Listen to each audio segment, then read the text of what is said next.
Кайра баштайлы баштан. Достор, assalamu алейкум. Бүгүнкү сабакка кош келипсиздер. Мирлан агай өткөн сабактын кыргызчасын улантабыз. Өткөнкү сабакта мен берке Flutter сабагыма шашып калып, аягына чыкпай кетип калганбыз. Ошол жерден баштап улантабыз. Бул жерде ошол текстти форматтоо боюнча сөз кылып атканбыз. Мынакей биздин текстти форматтоодогу CSS касиеттери, CSS стилдеринин касиеттеринде болчубуз. Бул жерде мисалы uppercase дегенди сөз кылып атканбыз. Кадимкидей эле or uppercase текст деп жөн эле жазылган текстти биз браузерибизде ошол CSS'тин жардамы менен бардыгын мындай uppercase кылып, чоң кылып көрүп атабыз. Андан кийин underline деген бар эле. Бирок азыр биздин текстибиз анткени бул жерде underline болбой эле турат. Анткени биз анын жанына non дегенди коюп койгон болчубуз. Underline дегенди койсок, анда биздин текстибиз мындай асты сызылган болуп келет. Бул ушул underline text decoration деген text decoration line деген булар браузерде кандайдыр бир тексттин алдын сызышыбыз керек болсо, же тескерисинче алды сызылган бир текст келсе, анын ошол астында сызыгын жок кылуу үчүн колдонулган CSS касиеттер болуп эсептелет. Андан кийин underline'дан кийин бизде letter spaced деген бар эле. Бул жерде ошол letter spacing тексттердин арасындагы, то есть тексттин тамгаларынын арасындагы аралыктар тууралуу сөз кылабыз. Тамгалардын ортосунда аралыкты көбөйтүүгө же азайтууга мүмкүндүк берет дейт. Анда азыр кандайдыр бир текстти жазып алалы бул жерге баягыдай эле. P-нын ичинде letter spacing деп коелу, туура жаздымбы? Letter spacing, spaced, мол мындай болуш керек эле. Spacing болуш керек. Англисче грамматикамда өтө жакшы эмес, ошон үчүн түшүнөсүңөр. Так, класс беребиз. Негизи достор, классты бергенде муну жакшы эле түшүнүп келе атабыз, анткени жана Cloud бюджетти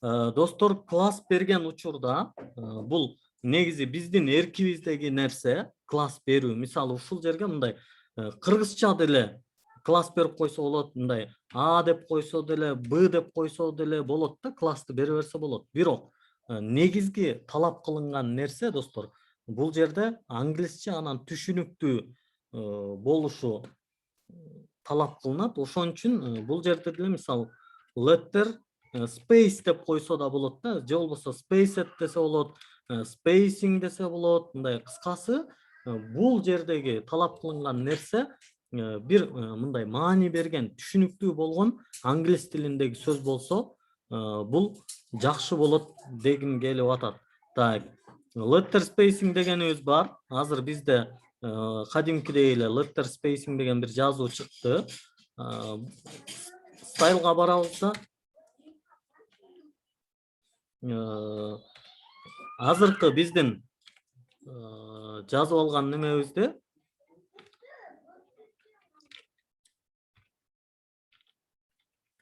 бул жакта да алабыз. Андан кийин selector катары тандап алып туруп классыбызды. Андан кийин бул жерге letter spacing деген letter дегенди мен ката жазып атырмын. Letter дегенде мынакей бул жерде latter деп жазып атабыз. Негизи letter экен, ошону мындай англисче билгендер тууралап коюп турсаңар жакшы болот. Letter spacing дегенден кийин бул жерге өзүбүз белгилүү бир пикселди жазсак болот. Мисалы 10 пиксел, ар бир тамганын ортосунда 10 пикселдик бир аралык болсун деп атабыз. Бул дагы жакшыраак билинип туруш үчүн достор, муну мисалы 30 пикселге чейин коюп салсак, ой, так, албай калды. Letter space эле болчу экен, ооба. Letter space болчу экен. Мынакей көрдүңүздөр, ушундай каталар кетет. Мынакей көрдүңүздөрбү? Азыр 30 аябай көп болуп кетти. 10 менен көрөлү.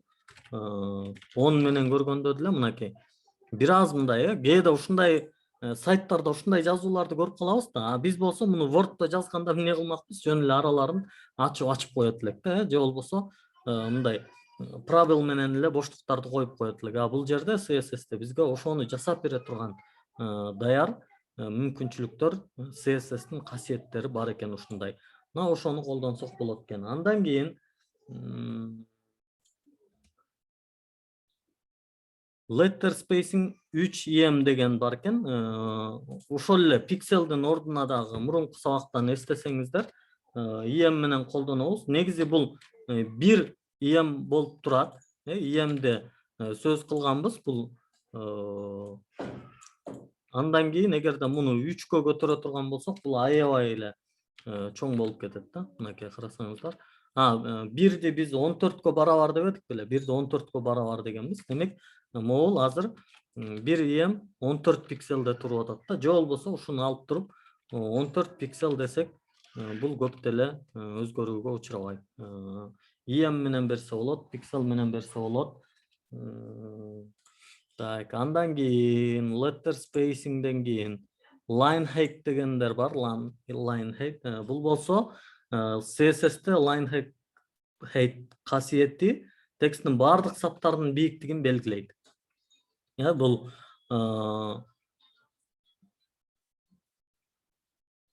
немелердин, абзацтардын аралыгын өзү эле мындай сөздү түшүнүүгө аракет кылсак эле, линиянын бийиктиги дегендей түшүнсөк болот да. Ошол саптардын ортосундагы аралыктарды белгилеп берет. Муну дагы биз көрөлү. Бул жерде кичине чоңураак параграф алышыбыз керек экен. Так. Бул жерде мисалы lorem бир 200 болсун. Бар. Ой. Lorem 200. 200 абдан көп болуп кетет окшойт, бирок сайтыбыздан карап көрөлү канчалык болду. Ооба, 200 бир аз көп болуп калды. Муну азайтабыз. Азайтып алсак, ооба, мындай болот. Эми буга биз line height деген классты берип алалы. Классты берип, line height. Так, туура жаздым болушум керек деп ойлойм. Line height'ти. Эми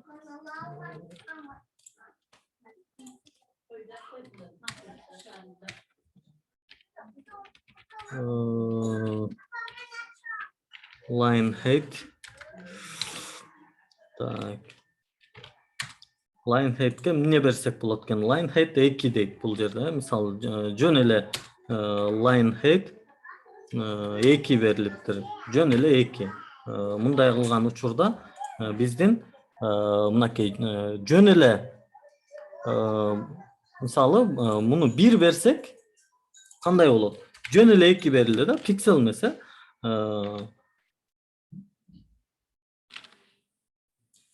Line height жок болгон учурдагы менен 1дин айырмасы почти билинбей атат. 2 дегенде азыркы турганынан 2 эсе көбүрөөк берилгенин байкасак болот. Муну 3 десек болот, бирок бул 3 мисалы аябай чоң болуп кетет. Бирок ошол эле учурда, достор, ушул жердин фонт сайзын чоңойтсок, мисалы фонт сайз. Мисалы фонт сайзы бул жердики 50 пикселдеги бир параграф болсо, анда дагы эле монтип чоңоюп кетип атат да. Могул жер мисалы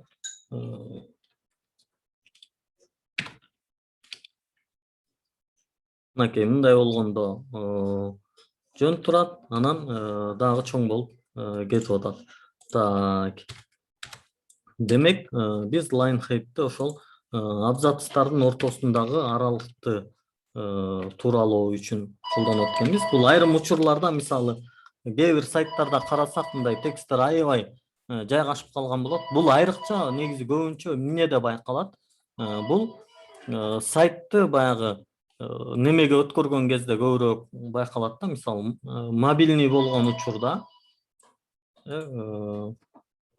мындай ушундай учурда немеси CSS жакшы жасалбаган болсо, адаптивность жакшы болбосо, мисалы сайттагы тексттер телефонго келгенде бири-бирине жабышып калышы мүмкүн. Ошондой учурда мисалы телефон версиясында биз тексттердин арасын ачканга туура келип калышы мүмкүн. Мына ошол учурларда демек биз ушул line head дегенди колдонсок дагы болот экен. Так, андан кийин эмнелер калып атты эле? 10 пиксель менен берсе болот экен, значение менен line head 150% дейт, процент менен берсе болот экен. Мына ушул нерселерди карап койсоңуздар болот. Андан кийин text shadow деген бар эле, бул дагы абдан кызыктуу. Кандайдыр бир параграф берилген болсо, бул жерде кандайдыр бир текст берилген болсо, text shadow жаңылбасам, буга дагы сөзсүз класс берип алабыз. Классты балким shadow деп берип койсок болот. Андан кийин стайлдарга келип туруп shadow деп алабыз да. Буга ошол text shadow деген биздин небиз бар эле, касиетибиз бар эле, ошону колдонобуз. Text shadow.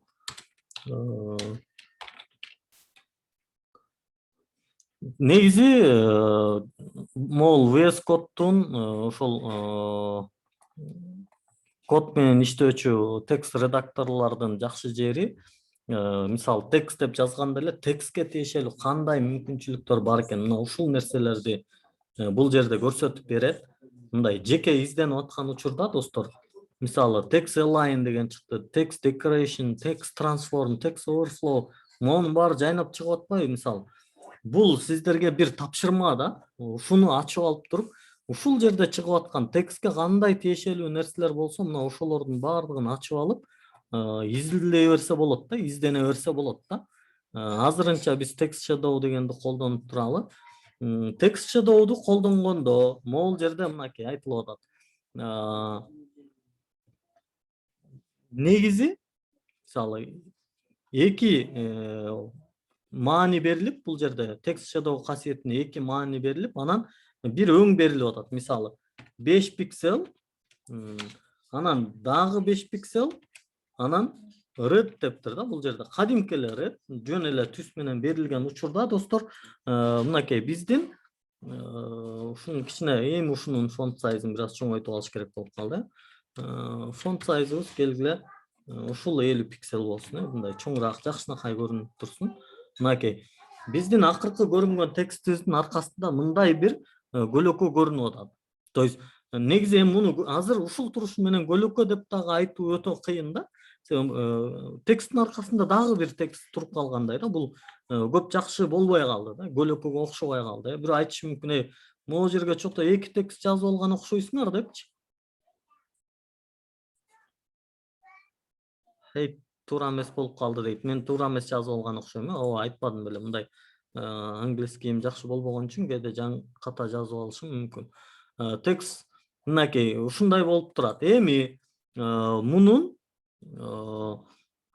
могул жерде кызык жери мына биринчи могул биринчи 5 пиксель деген бизге каягына көлөкө түшүрүп атат. Мисалы муну алып турсак, бир эле 5 пиксель десек жок болуп калды да. Бул жерде сөзсүз эки неме берилиш керек экен, эки маани берилиш керек экен. Эми мунун бири бул жакты көздөй, x көздөй кетсе, бири бул төмөн жакты көздөй көрсөтөт. Муну көрөлү азыр. Так, мобильный версия эмес, биздики мындай чоң эле версия болсун. Мындай болсун. Так, эми могул жерге келсек, мынакей биздин биринчи 5 пикселибиз достор каякты көздөй көрсөтүп атат. Биздин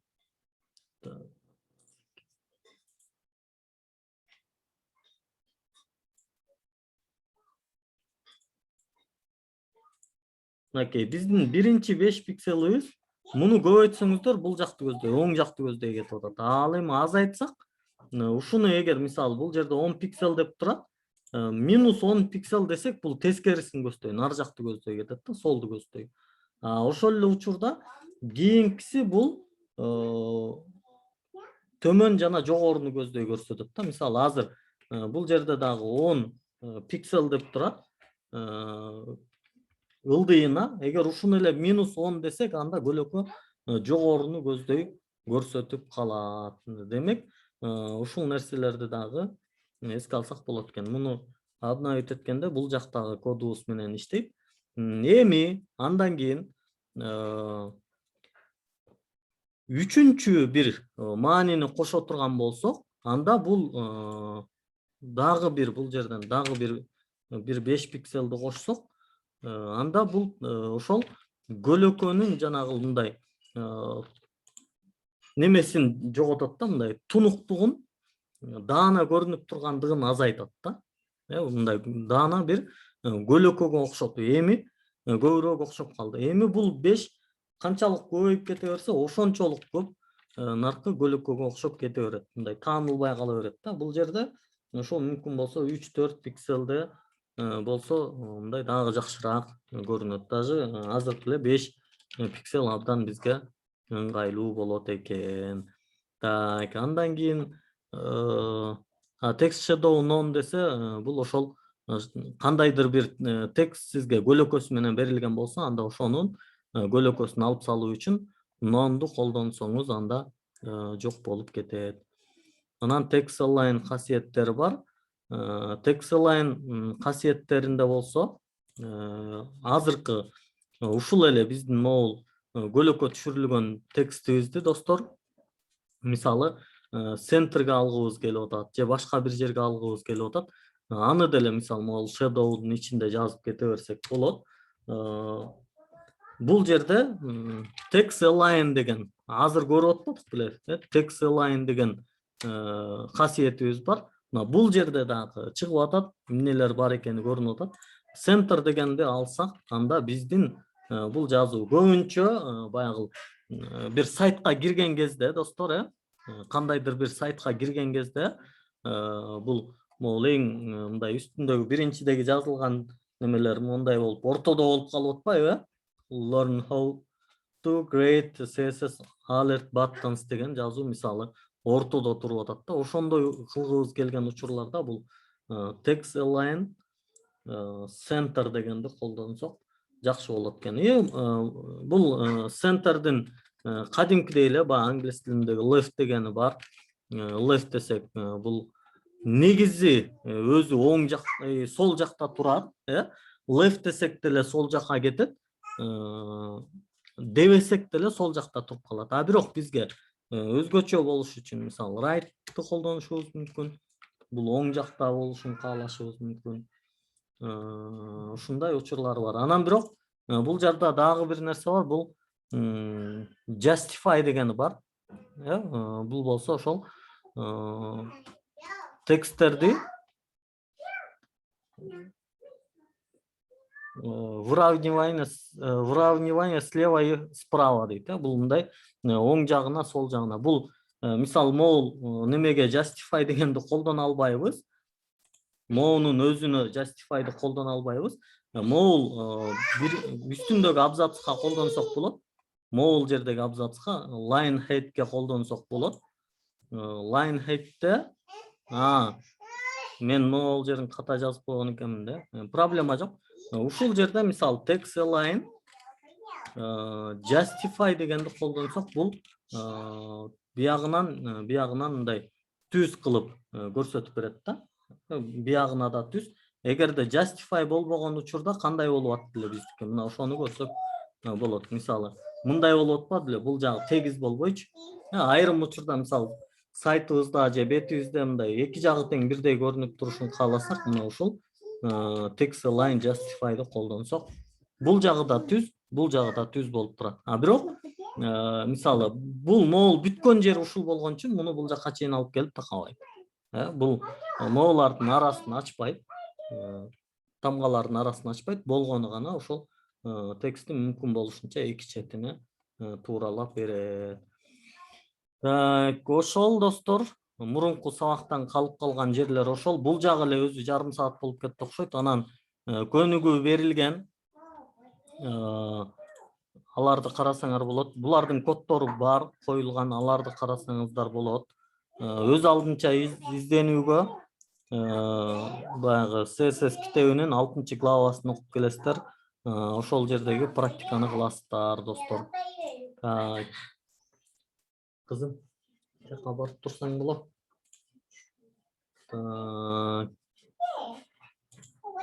Жакшы, анда эми бүгүнкү сабакка киришели, достор.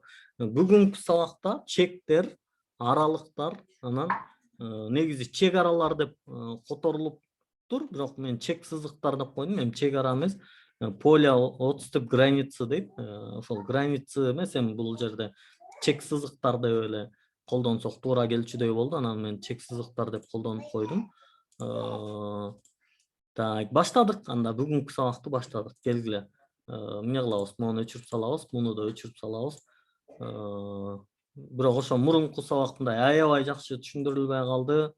Сиздер сөзсүз өз алдынча изденсеңиздер жакшы болот. Анткени мен өзүм көп ыраазы болбой калдым. Так, бүгүнкү сабакты Кудай буйрса жакшы кылганга аракет кылабыз. Lesson 13 дейли. Эмнелер боюнча болмой болду бул ошондо. Text 13.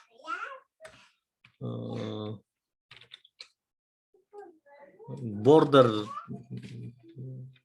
box borderlерди койдум, бокстар жөнүндө болот экен. Ооба.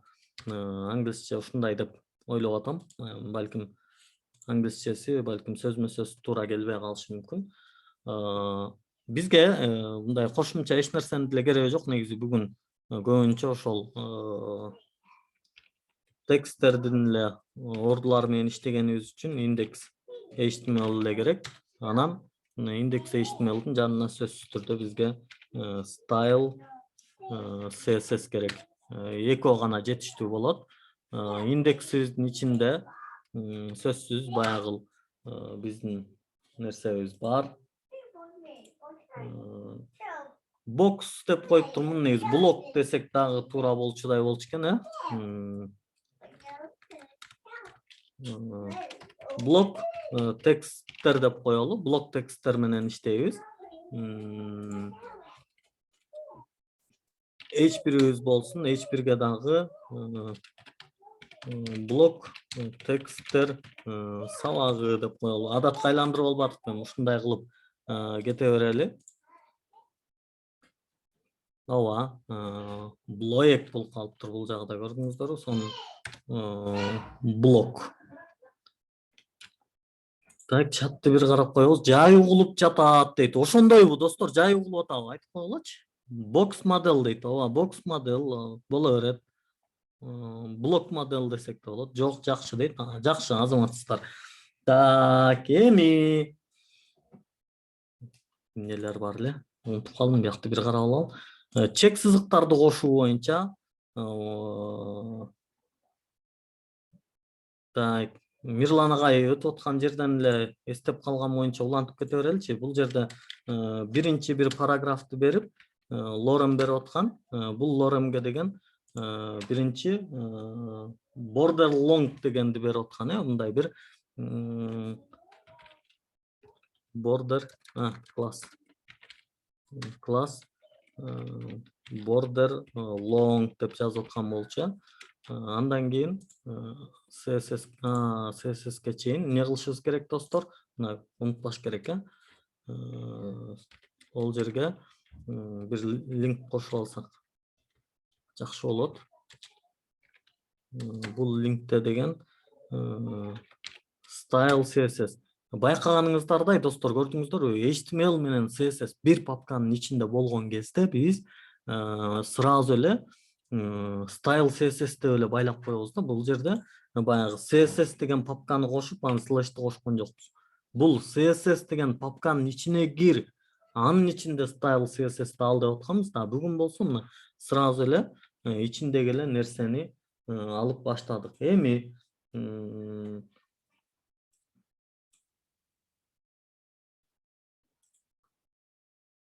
Так, bir minut hazır. Biz blok model isminin border long degenibizdi görüp baştaylı. Neler var eкен border long'un içinde?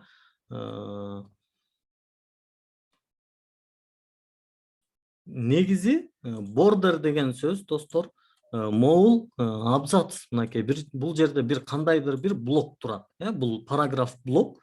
Ушул блоктун сыртынан мындай border деген сөзмө-сөз эмне эле? Сызууда мындай чек ара сызууда border. Чек ара сызуу, чек сызыкты пайда кылууда мынакей стайлга келебиz. Бизде border long деген классыбыз бар эле. Ошого алабыз да, анан border width деген бар. Border width. Border width'ти мисалы 5 пиксель деп бере турган болсок, 5 пиксель деп бере турган болсок, так азыр border width'ти 5 пиксель деп бергенибиз менен бизде бул жерде азыр эч кандай border көрүнгөн жок. Анткени биз бул border width'тин так стилдерибиз туура эле кошулду, border width'тин биз эмнесин беришибиз керек азыр карайбыз. Border width CSS касиети элементтин чек сызыгын туурасын белгилейт. Siz 1'den 4'e çeyinki manini қолдана аласыз дейт да, border width 1'den 4'e çeyinki bir kasiyetти berip анан белгилесек болот экен. Мисалы 5 пиксель, дагы 5 пиксель, дагы 5 пиксель, анан дагы 5 пиксель кылып колдонсок болот деп атат. Азыр көргөнчү. Жок, биздики неме CSS кошулбай калды. Ката кетти окшойт. Ооба, биринчи деле көрүнүш керек эле дейм да. Так, кандай ката кетти? Border long деген туура эле бергенбиз. Классыбыз border long болчу. Так.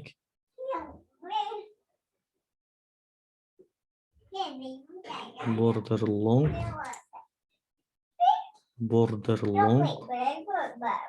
Так, border width. Биздики эмнеден кетип калды? CSS кошулбай калды, достор. Көрөбүз азыр жакшылап. Окей. Стайлдарда padding border берилген, бирок border биздики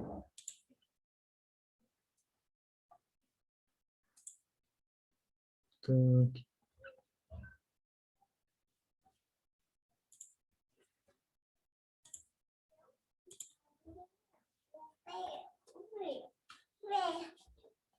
Так, display block, margin block, border. Так, бул берилип атат, бирок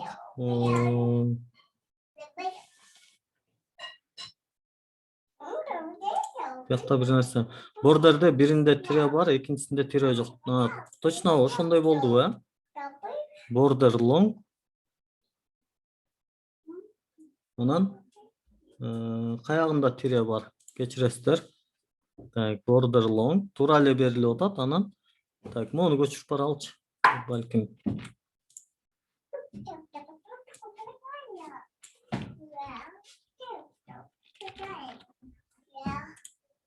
Так, болгон жок. Шашпайбыз.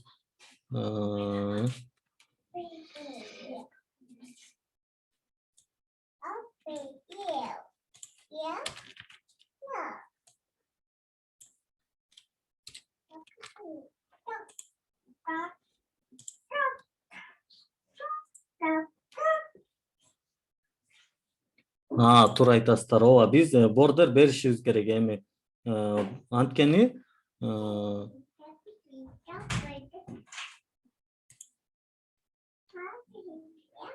border'дын стайлын бериш керек, Эгерде border'дын стайлын бербесек, анда бизге көрүнбөй калат. Так, border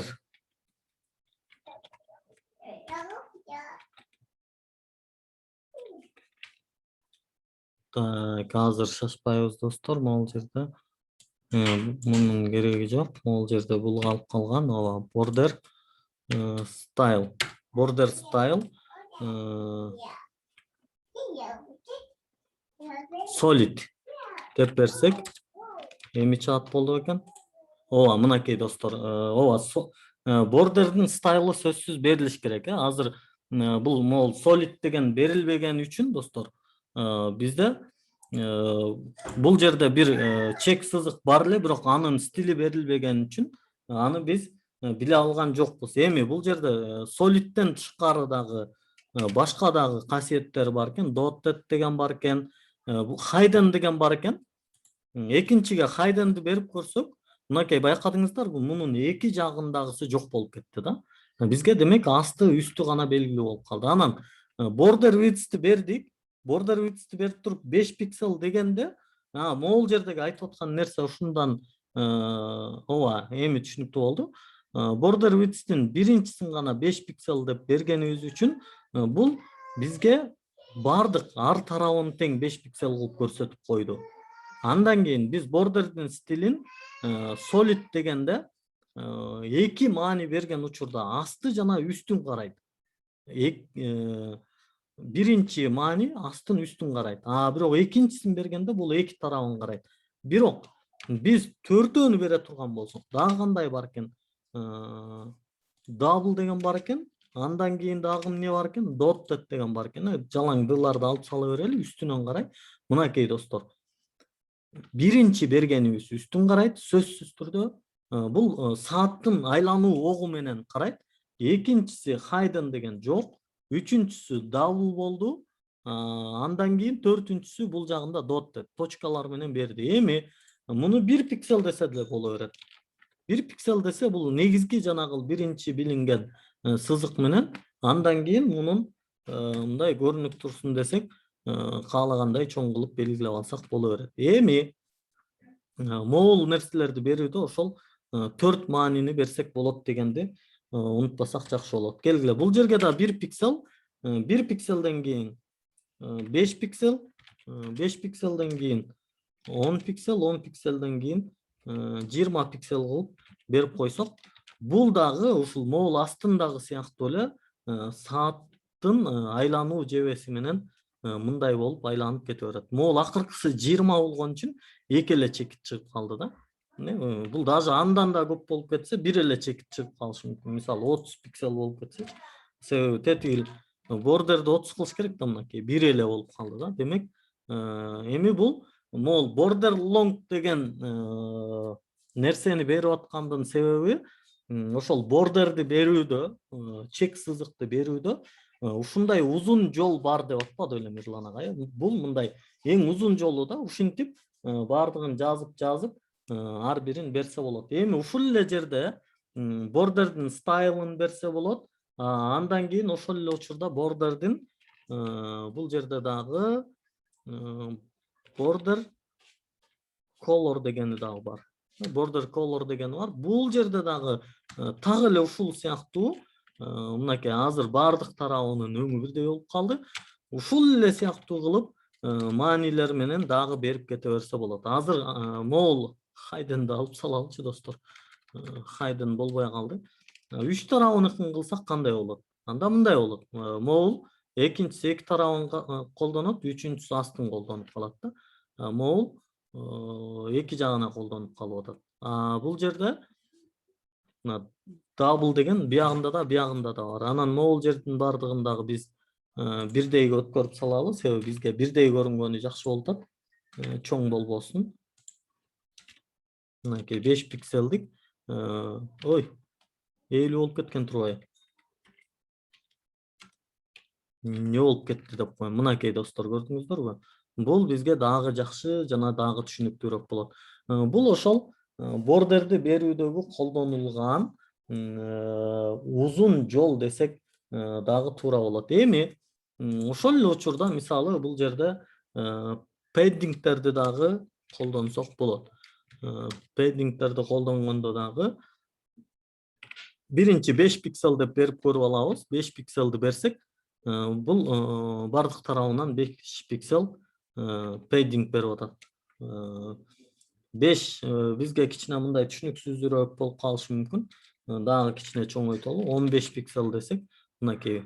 Padding бул ички сызык, то есть сызык менен, чек сызык менен анын ичинде жайгашкан элементтин экөөсүнүн ортосундагы аралыкты ачуу үчүн, мындай түртүү үчүн колдонулган. Толтуруу деп калабы, padding деген мен жаңылбасам толтуруу болуш керек эле.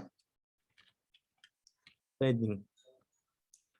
Жыгылды дейт го, толтуруу экен. Padding деген ошол могул ортодогу аралыкты толтуруу. Мен бирок толтуруу эмес, көбүрөөк мындай түртүп атат деп түшүнөм да, мындай түртүү үчүн колдонуп атат депчи.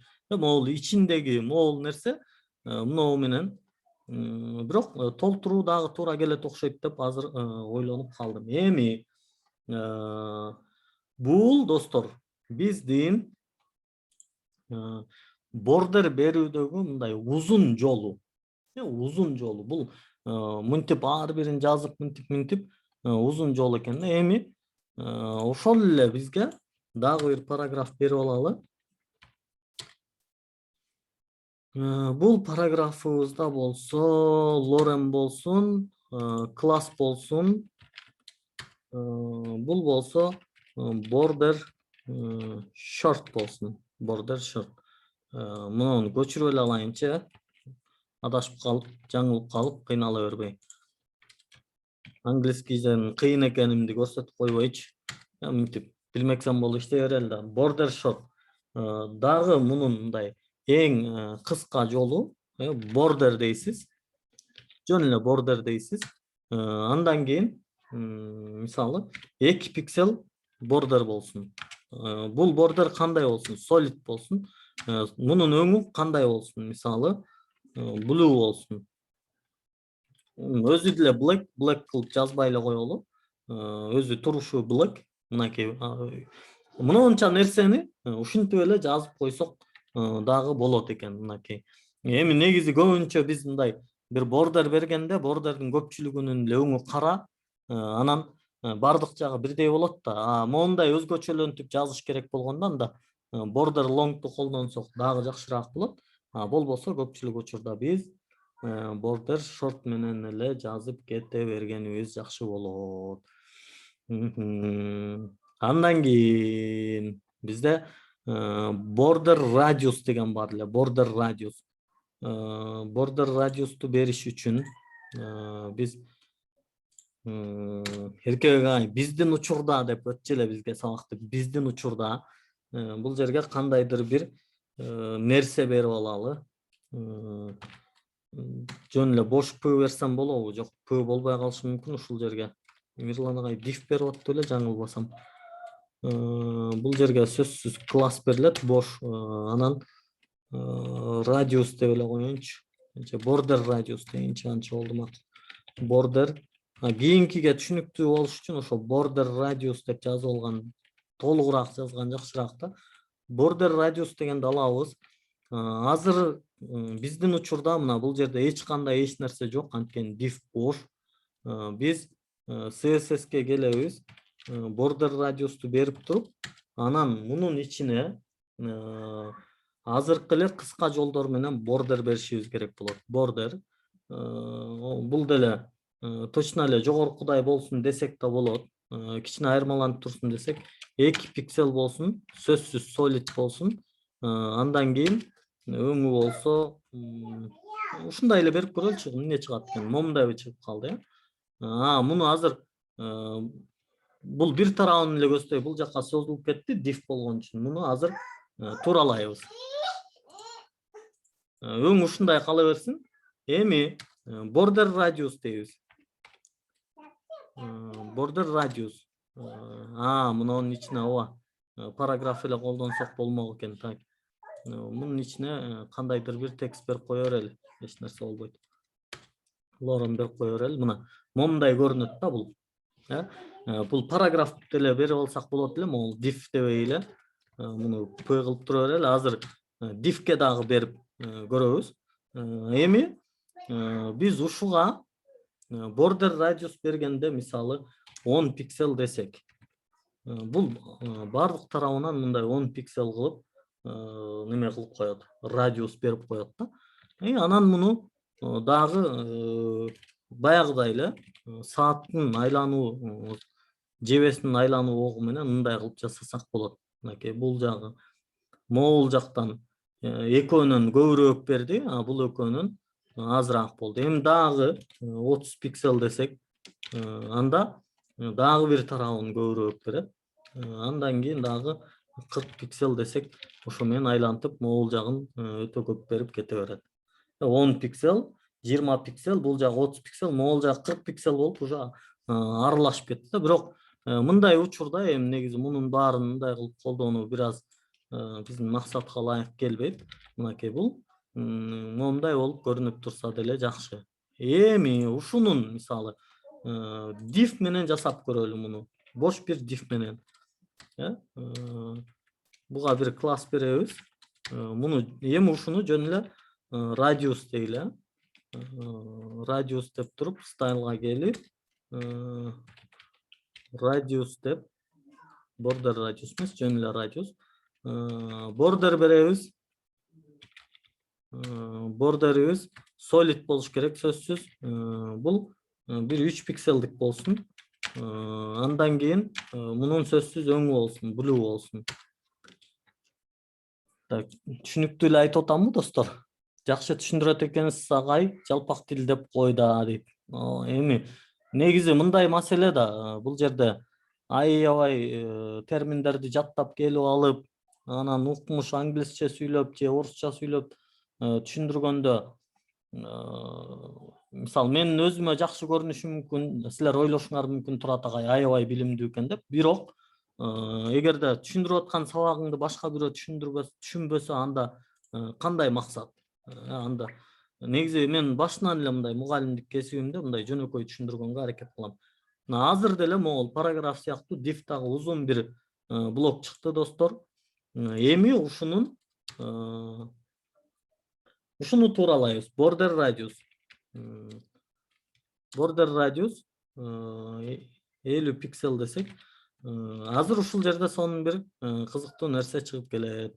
Бул жерде азыр мындай болуп калды. Мунун биздин азыркы кийинки радиустан кийинки сабактарыбыздын ичинде бир нерсе бар. Ошону менен толуктай кетсек болот муну. Ал эмне десеңиздер? Так. Могул box sizing, min width деген бар эле да. Минимальный, анан максимальный деген мынакей. Width дегенди колдонсок достор, азыркы биздин могул div'тин мындай узун кылбай, муну чакан кылып алсак болот. Мисалы width мунуку 100 пиксель болсун. Ошондо мындай болуп калды. Width'тин дагы height дегени бар болуш керек эле. Азыр min width дагы бар эле.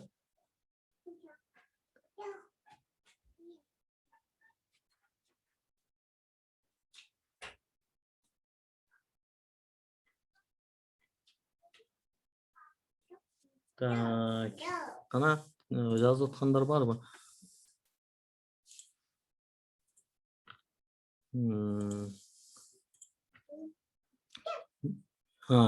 Width бар, анан height бар болчу, неме эмес. Height'ти дагы 100 пиксель деп койсок, мына ошондо бул мындай бизге 4 буруштук бир нерсе келет. Бул негизи 4 буруштук болуп келди. Бул жерде border радиусубуз 50 болгон үчүн мына ушул биздики азыр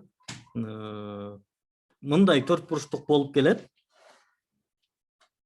Муну биз оңдогондо достор, border радиусту 50 пиксель кылганыбыз үчүн биздин ошол 4 буруштук нерсебиз мындай тегерек болуп калды. Бул көбүнчө жанагы кандайдыр бир приложенияларды жасаганда, анан сайтта аватаркаларды койгонго, сүрөт койгонго месталар коюлганда, ушул border radius'tu көбүрөөк колдонот экенбиз достор.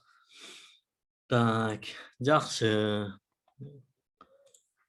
Бүгүн сабак бир топ эле узун болот окшойт. Биз дагы могул чек сызыктарды араң жыйынтыктадык. Padding деген бар. Муну азыр негизи кичине бир аз түшүнгөндөй болдук. Бизде могул абзац бар, бул экинчи абзацыбыз экен. Ошол абзацтын ичинде эле бул экинчи абзацыбыз биздики могул border short болчу. Ошол border short'ун ичинде колдоно берсек болот, мисалы padding'терди. Padding'тин дагы азыркыдай мындай узун колдонулган түрү бар. Padding'ти узунураак кылып колдонсок болот. Ал кандай десеңиздер, мисалы padding топтон баштайлы. Биздики негизи эң үстүнөн башталат да. Padding топко 10 пиксель бердик. Мынакей экинчи абзацыбыздын үстүнөн 10 пиксель толтуруп койду да.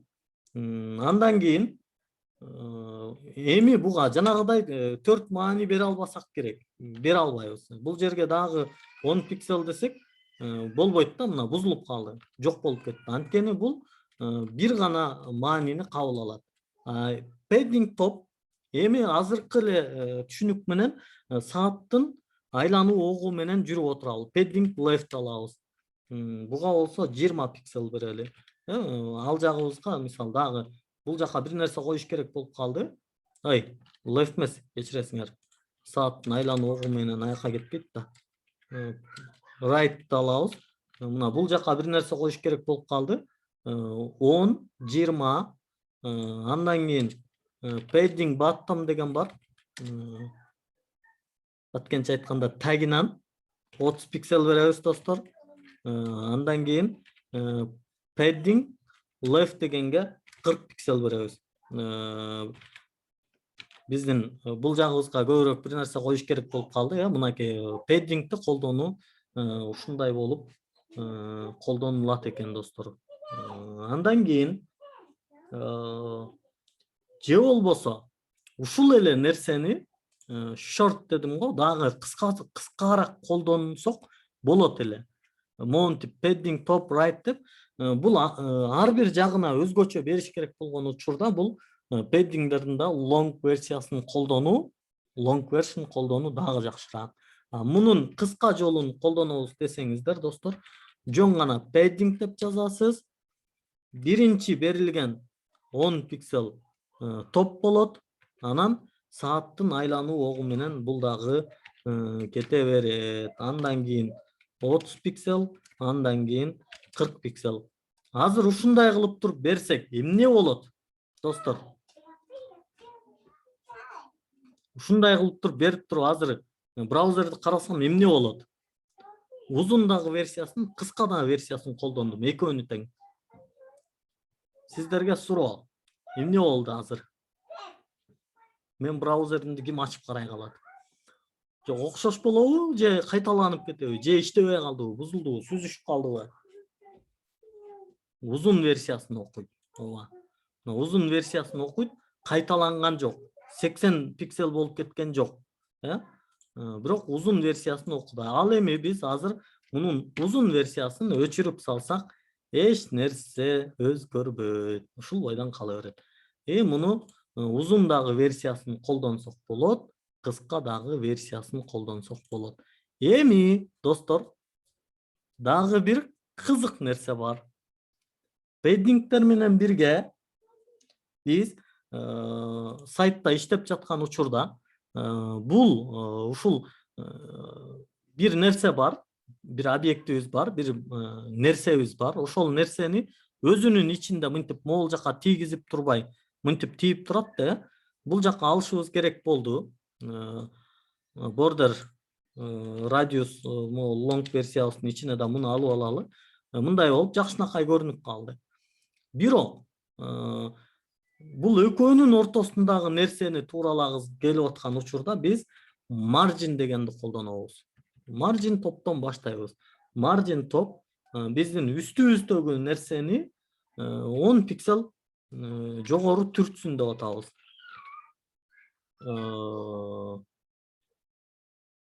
Могул экөөнүн ортосундагы аралыкты 10 пиксель түртсүн деп атабыз. Бирок бул жерде бир нерсе бар, достор. Могул параграфтардын өзүнүн ортосундагы деле айырма 10 пиксель болгон үчүн муну 10 пиксель түртпөйт. Азыр биз муну жакшыраак билиш үчүн 50 пиксель кылалы. Мынакей көрдүңүздөрбү? Аябай эле мындай 50 пиксель сонун кылып түртүп койду. Ушул эле нерсени бул жака дагы коштук дейли. Мисалы, бул дагы өзүнүн үстүндөгү нерсени 50 пиксель түрттү. Ар биринин арасында 50 пиксель болду. Margin top 50 пиксель болду. Margin right дагы 50 пиксель болсун. Margin bottom дагы 50 пиксель болсун. Андан кийин margin left дагы 50 пиксель болсун. Ошондо биздин ойлогонубуз дагы жакшыраак түшүнүктүү болот. Мынакей көрдүңүздөрбү? Бардык жагынан 50 пикселден туртуп, муну өзүнө бир аз ортогоораак алып келип алды. Балким биздин могу rightыбыз дагы көбүрөөк түртүп турсун десек, мисалы 200 пикселге чейин. Муну мындай кылып түртүп берет да. Бизде ушундай бир көрүнүш пайда болот. Бордерлер менен, маржиндер менен иштөөдөгү жакшы бир мүмкүнчүлүк. Эми жогорудагыдай эле пэддингти колдонгондой эле, пэддингтин кыска версиясын колдонгонубуздай эле дал ушуну бул жакта дагы колдонсок болот. Мынакей. Буларды алып салып туруп, моуну пэддинг дебей, муну маржин десек, сааттын айлануу огу менен бул бизди мындай кылып көрсөтүп берет. Маржин бул блоктун сырткарысын жылдырат, пэддинг блоктун ичиндегилерди жылдырууга жардам берет. Адашпасам, ооба, Абдулла, ошондой болот. Так, андай эмнебиз бар эле сабакта? Пэддингдер, маржиндерди сөз кылдык. Ички боштуктар же толтуруулар дейт. Боштукта негизи бул пэддинг мындай бош нерсе менен толтуруу, ички боштуктар. Маржин болсо ошол сырткы боштуктар дептир мен. Же болбосо сыртын толтуруулар, түртүүлөр десек дагы жакшы болот. Буну дагы сүйлөштүк. Андан кийин display деген касиети бар экен CSS'тин. Display касиетин билиш үчүн бизде аябай сонун нерсени көрсөтүп берип атты эле агай. Span менен берип аткан, муну жаңылбасам. Body'нин ичинде span менен берип аткан. Span менен lorem деп жазып атпадык беле. Lorem деп жазып, муну копиялап туруп эле мындай берсек, биздин сайтыбызда кандай көрүнөт? Мына бул лоремдер, достор, мондай жабышып көрүнөт да бири-бирине. Негизи мен аста-астына эле жазгандай болгон.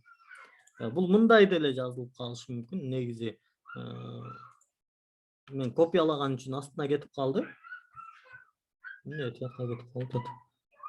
Мындай да болушу мүмкүн, бирок бул кандай болгон күндө деле лоремдер мындай чыгат. Бул үчүн негизи мындай болушу мүмкүн, тескерисинче болушу мүмкүн. Мисалы, кандайдыр бир UL берилген, UL'дин ичинде дагы li берилген. Ой, li берилген, li'нин ичинде болсо бир item бар. Андан кийин бул мындайынан кетип атат, бул мындайынан кетип атат. Бирок биздин учурда бул нерселердин ары бери жылдырганга мындай жылдырыш керек болгон учурлар болуп калышы мүмкүн дегим келип атат да. Мына ошол учурларда бизге inline деген display деген нерсе аябай жакшы жардам берет экен. Display касиети. Display CSS касиети элементтин түрүн көрсөтөт. Элементтин түрү анын веб баракчада кандайча көрсөтүлгөнүн аныктайт. Маанилеринде inline дегени бар. элемент киргизилген, элемент катары көрсөтүлөт да, ушул маани колдонулган блок элементтеринин мазмуну мурунку сап элементтери аяктаган жерден башталат дейт. То есть inline'ды могул учурда колдонсок болот экен. Мисалы, лиге чейин биздин спан бар. Спанды колдонуп туралы. Спанга display десек, анан муну блок десек, анда биздин лоремибиз мындайынан блок болуп түшөт. Кийинки блогубузду, биздин ли блокторубузду тескерисинче display inline кылсак, анда ал баягы биз мындай неме жазышыбыз керек болуп калган учурлар болот да, достор. Кээ бир учурлардачы баягы сайттын үстүндөгү могул менюларын каяка кетти, баягы биздин бир сайтыбыз бар эмес беле, үстүндөгү хедердеги менюну мындай туурасынан жазышыбыз керек болуп калган учур болот да. Мына ошол учурларда мындай кылып колдонсок дагы жакшы болот экен. Анан бул inline'дын бир жакшы жери, карасаңыздар, эгерде бул inline иштебей турса, бул лилер могул маркерлери менен кошо, белгилери менен кошо чыгып калып атат. Бул жакка келип туруп муну иштеткенибизде алары да жок болуп, бул өзү кадимкидей мындай inline болуп түшүп калып атат. Ушул жерде дисплейдин башка дагы касиеттери бар экенин көрсөк болот. Мынакей inline flexbox, inline table, inline item. None'ду жазсак эмне болот? Сүзүшүп калды, мына жок. Эмне кылдың дейт да, мен эмне кылып салдың дейт. Экөөнү бербе да деп атат да. Мындай кылсак, так, нон буга берилбейт экен. Мынакей достор, буну жок кылып жиберет экен, көрдүңүздөрбү? Так, жакшы. Так, андан кийин эмнебиз калды? Inline блок дегени бар, жөн эле блок дегени бар. Жана Мирлан агай менен эмнени кыла албай калдык эле?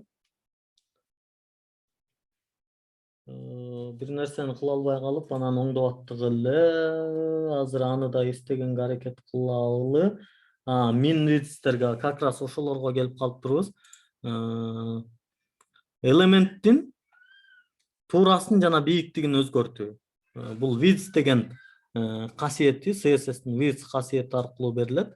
Элементтин мазмунунун туурасын белгилейт. Width деген өзү айтып тургандай, бул муну негизи колдондук. Азыр могул жерде width дегенди колдондук. Мына бул биздин могу радиусубуздун так, келгиле, дал эле ушундай кылып дагы бир нерсе алып алалы. Так, бир параграф алалы. Бул параграфыбызда эмне болсун? Негизи лорем болсо болот. Бир лорем болсун. Муну болсо класс width деп кое берели. Width деп коелу, width.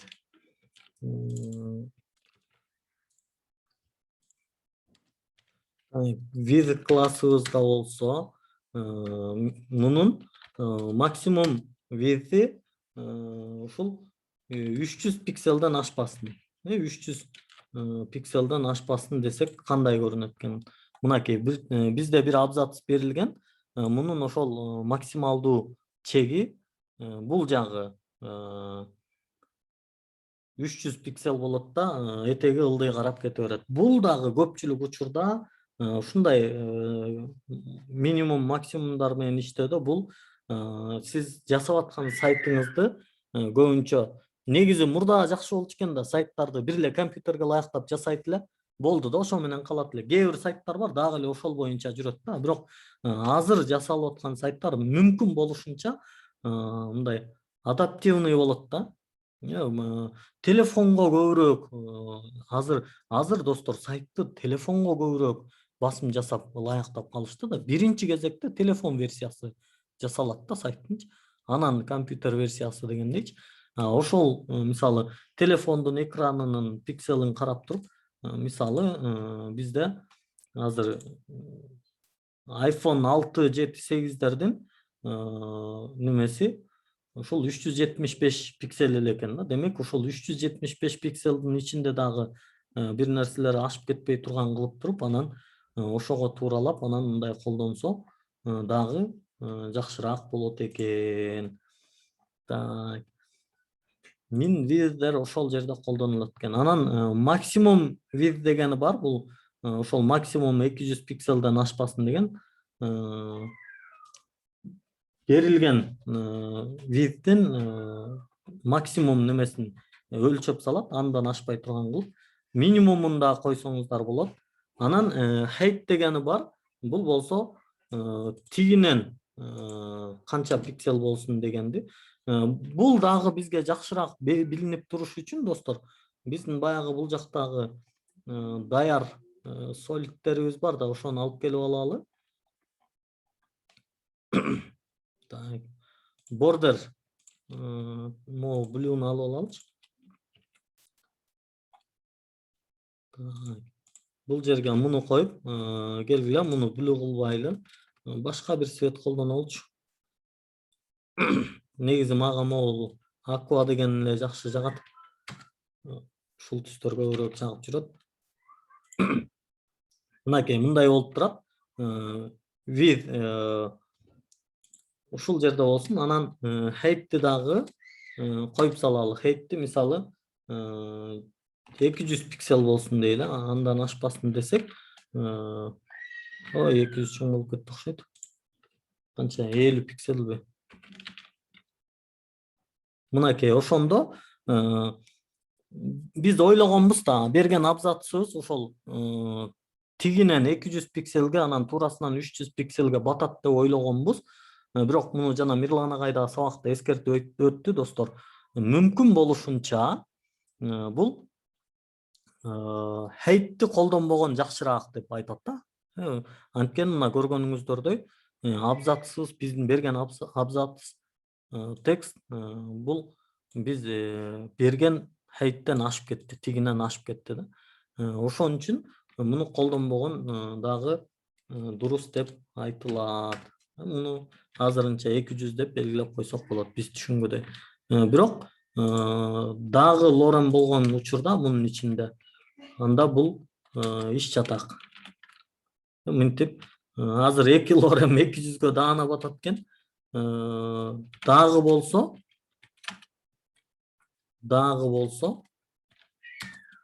анда баягыдай мынакей дагы ашып калды да. Ошон үчүн бул жерде эң жакшысы ошол height'ти колдонбогон деп айтылат. Муну мындай кылып туруп комментарий кылып сөзсүз жазып койсоңуздар да болот да. Мисалы бул өзгөчөлүктү колдонбогон жакшыраак деп ушинтип жазып койсоңуздар, бул дагы жакшы болот да. Мисалы кийин өзүңүз көрүп түшүнүп, ушуну колдонбосом жакшы болот турбайбы деп. Негизи анан комментарийлер дагы негизи көбүнчө бул англисче жазылат экен да. Анткени эми азыр мындай программалоо деген бул аябай неме болуп кетпедиби? Аябай кеңейип кетти да, мындай дүйнөлүк деңгээлде колдонулуп калды. Программисттердин баардыгы өзүн мындай мировой бир аренада жүргөндөй элестетип иштеп калды. Ошон үчүн англисче колдонуу дагы жакшыраак экен. Анан эми Кыргызстандын эле ичинде сайт жасап атсаңыз, кыргызча, орусча жаза берсеңиз дагы боло берет. Так, минимум, максимум деген. Ошол эле учурда min width, максимум width дегендер бар. Аларды дагы колдонуп коелу эми. Жана ошону көрүп атпадык беле, мисалы бир параграф берилди. Так, бул жерде мындай нерсе бар эле, кыскараак болсун. Анан бул min width болсун, класс минимум width болсун да бул. Minimum width'ti bergen учурда min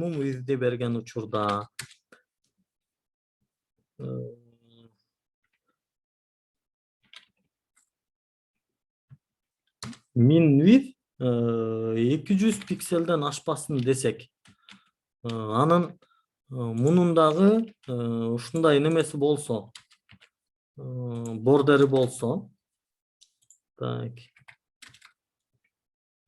аква болсун, бул.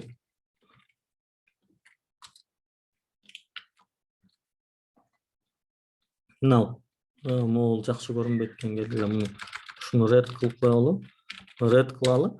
Жана ушундай кылып бергенде Мирлан агай, бул аягына чейин чыгып калып атпады эле. Ушул жерде сабак учурунда мен ошону байкап калдым. Бул жерге сөзсүз display inline деген берилсе, min width 200дөн ашпайт экен да, мынакей 200 могул жерде калып калды. Муну 300 десек, бул жерде туура жерди өзгөрттүкпү? Так.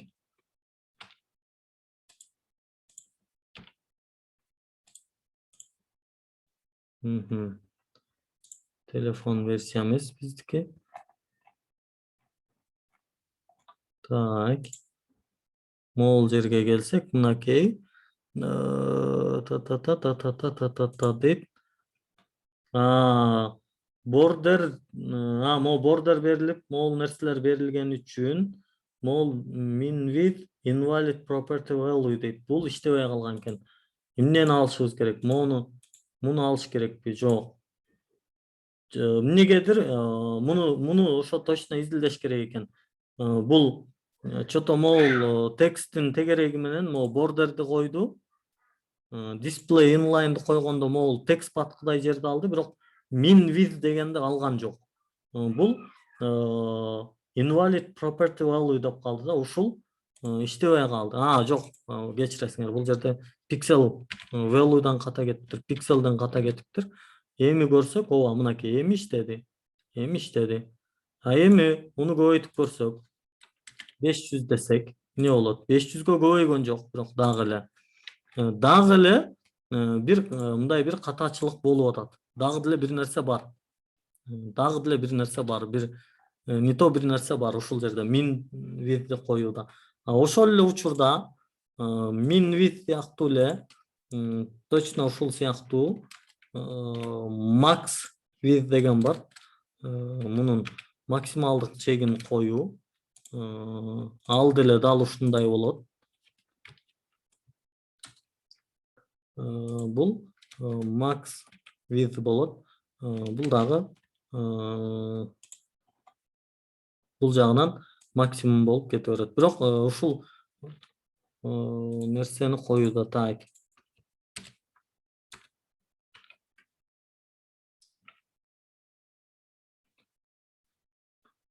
Бул display inline болуп калган үчүн экөө бири-бирине жабышып калды.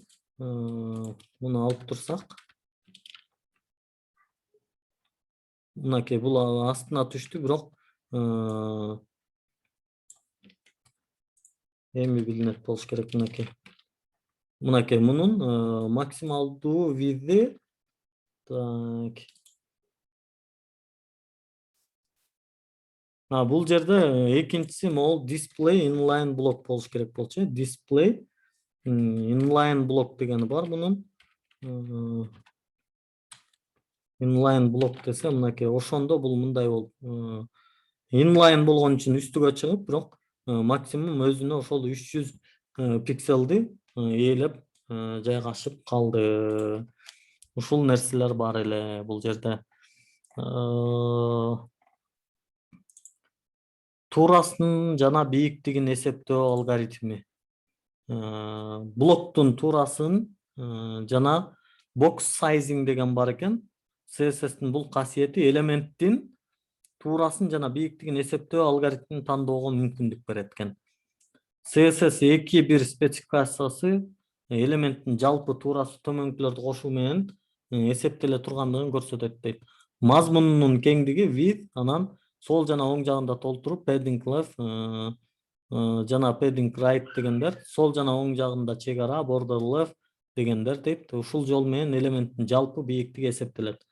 Кутучаны өлчөө касиети башка алгоритмди колдонууга мүмкүндүк берет дейт. Мындай учурда кеңдик же бийиктик касиеттери элементтин мазмунун эмес дейт. Жалпы width жана height аныктайт дейт. Бул эми азыркы эле айтылып аткан нерселер. Мына то есть келгиле жасап көрөлү. Могул жерде бир блок болсун. Негизи бар да, бизде блок бар. Бизде бир блок бар. Могул нерсе бар эле, могул бар эле. Бирок биз могул diff'ти көчүрүп алып эле, бош diff бар эмес беле, могуну алып ушуну жасап көрө берели. Радиус эмес болсун бул жагы. Муну эмне деп алсак, блок деп алалы. Блок болсун бул. Эми биз блокту жасап баштайлы. Блок. Блокто биздики сөзсүз биринчи кезекте могул болуш керек. Так, жанагы эменикин алып келип алалы. Могуну радиусу жок, ушуну коюп алабыз. Булуусун болсо кандай жөн эле коюп кое берели. Бул кара болсун. Радиусун алып салалы. Ошондо бизге дагы жакшыраак болот. Мынакей мындай бир нерсе бар. Эми ушунун эсептөө алгоритми жөнүндө сөз болуп атат да достор азыр. Бул өзүнүн турган могул 100 пикселине муну дагы бир аз чоңойтолу. 200 болсун. Бул жагы дагы 200 болсун. Ушул нерсеге мисалы бул азыр туура 200 пикселди алып атабы. Бул анткени эми чоң сайтты жасап атканда, компьютердик версиясын жасап атканда көп проблема болбошу мүмкүн. Бирок телефон версиясын жасап атканда же болбосо сайттын ичинде деле момундай бир блоктун ичинде бир канча нерсени тизүүдө бул алгоритмди билбесек, анда бир аз бизди адашууга алып барышы мүмкүн. Мындай стилдик жактан катаачылыктар кетиши мүмкүн. Негизи мен өзүм мындай стилдерде көп жакшы эмесмин. Менде көп ката кетет. Бирок мунун алгоритмин билип алган бизге жакшы мүмкүнчүлүк берет. Эми муну эсептей келгенде так немелердин аралыктарын могул бордерди чоңойтолу. Бордерди биз мындай кылбай чоңураак беришибиз керек дейм да. Мейли бир аз 5 болсун бордери. Андан кийин padding берилип атат. Padding топ берели. Жок. Бизге азырынча зарыл болуп аткан padding right менен бул жагына 10 пиксел берели. Андан кийин padding left. Бизге бул дагы маанилүү болуп атат. 20 пиксел. Ушундай болсун. Бизде блок мындай көрүнүп атат. Paddingтер бар. Андан кийин азыр могу бордерди дагы кичине тууралап алышыбыз керек болуп калды. Бул жерге дагы 10 пиксел берсек, анда болбой калат. Биз бордерди дагы башкача кылышыбыз керек болуп атат. Border longтун түрү менен жазышыбыз керек болуп атат. Border solid болсун. Анан border left 10 пиксел болсун. Анан border right дагы 10 пиксел болсун. Бизге ушундай керек болуп атат. Анткени мындай эсептегенге дагы жакшы болсун деп атам. Так, буларга да solid бериш керек окшойт жото.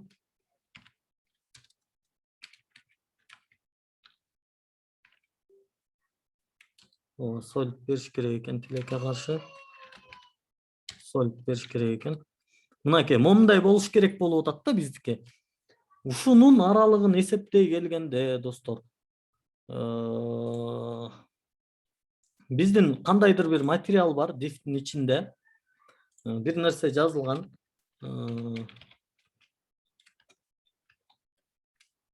Булар эми бир 5 болсунчу, мындай болсунчу. Могул объектинин ээлеген орду бар. Ал объектинин ээлеген орду бизде 200 пиксел. Андан кийин биз padding бергенбиз. Бир жагынан 10, бир жагынан 20 пиксель. Аны кошобуз.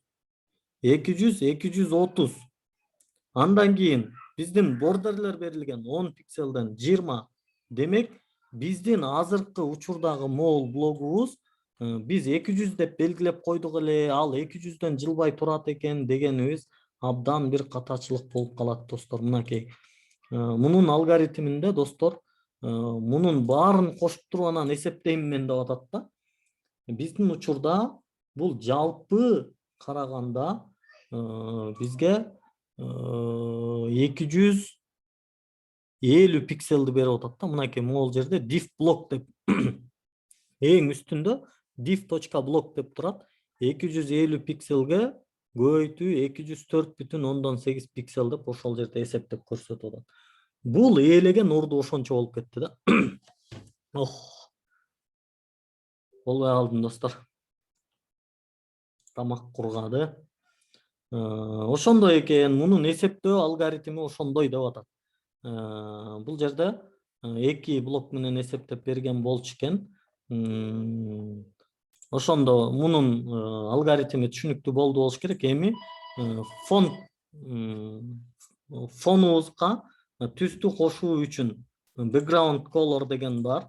Ушул блокко эле BG деп жазса эле чыгат. Background color деген. Анын аркасына мисалы бир түс берип кое берели. Salmon деген түс бар экен. Мына ошону берсек, биздин нерсебиздин аркасындагы түс ушундай болуп калат. Достор, 1,5 саат мындай тынбай сүйлөгөн сабагым көптөн бери ушул биринчи жолу болуш керек. Абдан мындай кечирим сурайм. Ката кеткен жерлерден же болбосо түшүндүрө албаган жерлерим болсо сиздерден кечирим сурайм. Бул жерде көнүгүүлөр, коддор, өз алдынча иштөөгө тапшырмалар бардыгы берилген. Видеону сөзсүз кайталап көрүңүздөр. Эми менин видеомду болбосо дагы Мирлан агайдын видеосун жана YouTube'да көптөгөн видеолор, материалдар бар. Ошолорду көрүңүздөр. Негизи бүгүнкү сабак ушуну менен бүттү. Бирок мурункуда айткам, бүгүн бир аз убактым бар. Бир аз сүйлөшүп отурсак болот. Суроолор болсо берсеңер болот. Ойлор болсо айтсаңар болот. Так, үнүңүздөрдү мен ачып койдум. Каалоочулар үнүн чыгарып сүйлөй берсе болот, достор. Сабактын башында кичине үйдөгү ызы-чуулардан улам кечирим сурайм. Запись токтотуп сала берейин, кандай дейсиздер? Же кала берсинби? Аллах разы болсун. Баарыбыздан Аллах разы болсун. Турат агай, чоң рахмат. Бирок, достор, сиздердин аябай жакшы сонун жазган пикирлер үчүн кээде мен мындай өзүмдү аябай неудобный сезип кетем. Анткени мен чынында баягы күчтүү программист эмесмин да. Мындай өзүңүздөр көрүп атпайсыздарбы? Мирлан агайдын сабагын көрүп, анан кайра ошону сразу сиздерге түшүндүрүүнүн аракетин көрүп атам да. Синхронный перевод деген ошол болуп атат да.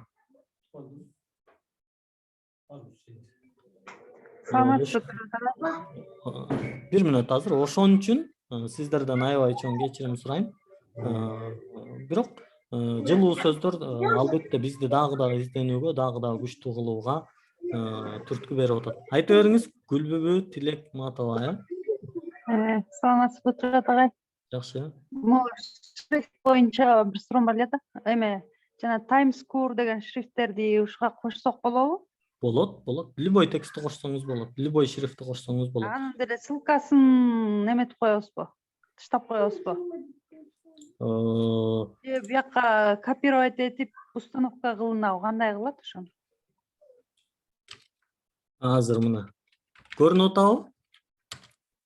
Google Fonts дегенде киресиздер, Google Fonts'тун ичине киресиздер. Анан бул жактан келип туруп эле каалаган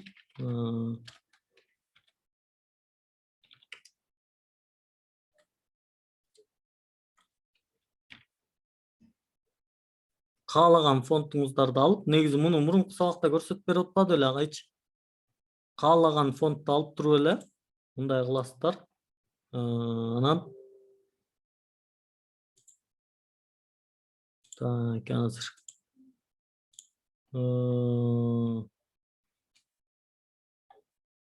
кандай кылып аттык эле? Видеону көрүп койсоңуздар, мен азыр таппай калдым, кечиресиздер. Шашып калдым бир аз. Карап коюшум керек болчу. Ооба. Ушул жактан эле негизи Google фонттун ичинде бардык эле фонттор бар. Анан бирок кээ бир фонттор мындай жок, табылбайт, сатылып алынат. Бирок негизи көпчүлүк эле бекер фонттордун баардыгы бар. Рахмат. Саламатсызбы агай? Жакшы, саламатчылык. Мен сиз сайттан көрсөтүп атып эле оң жагында деген HTML менен CSS чыгып калат атпайбы, кичинекей оң жагындачы? Ошону кантип чыгарат көрсөтүп берип коесузбу кайра? Каждый учитель хорош, нет плохих дейт, да? Так, бул мышканын оң жагын басып эле, анан просмотреть код дегенди бассаңыздар, бияна чыгып калат. Рахмат. Муну оңдоп алса болот, негизи Мирлан агай могул алдында колдонгон жакшы көрөт. Мындай кылып. Эмеден дагы Мен бул жагында телефондун версиясын көрсөтүп атпайбы сайттын? Мынакей. Ушул жерде телефон, планшеттин сүрөтү турган жерди бассам, мындай телефон версия болуп калат. Мышка эмес, бул кол болуп калат да, карасаң. Дагы сурайын дедим эле эме. VS Code'да деген узун текст жазганда деген артына чейин кетип калат да, ошону мындай ылдый кылып койсо болобу? Ооба, бул айтылган, муну аябай көп адамдар сураган. Бул мурунку видеолордон карасаңыз да чыгат негизи. Анан бул негизи настройкада неме деген жерде, WordWrap деген жерде. Настройкага кирип WordWrap деп жазсаңыздар чыгат, ошону WordWrap'ты on кылып коюш керек, off болуп турат ал. Alt менен Z бассаңар. Чоң рахмат. Найзира.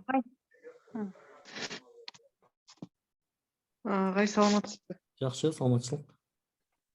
Агай, сизге бир суроом бар эле да. Ыңгайсыз болсо кечирим сурайм. Ыңгайсыз болуп атат. Неме сурайын деген болчумун да. Просто сиз стажировка